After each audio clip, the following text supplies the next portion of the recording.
In this video, I'm going to share with you the 3 things that I did that helped me become a consistently profitable trader, right? So number 1, you must trade with a trading strategy that actually works, right?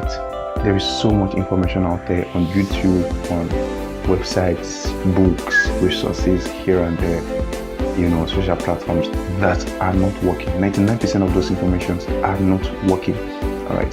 So that's why you must do your homework. Find out what strategy works, all right? Do your back testing, forward testing, and so on, and verify that the strategy actually works, all right? That's number 1. Number 2 is that you have to be consistent. Now that you find the strategy, you have to be consistent in the application of it. Once you have a strategy that works, you have to be consistent with it. This is super important, all right? If not, you will get inconsistent results, which will make you an inconsistent trader at the end, and you don't want that, right? Super important. Number 3 is that you're always a student of the market, right?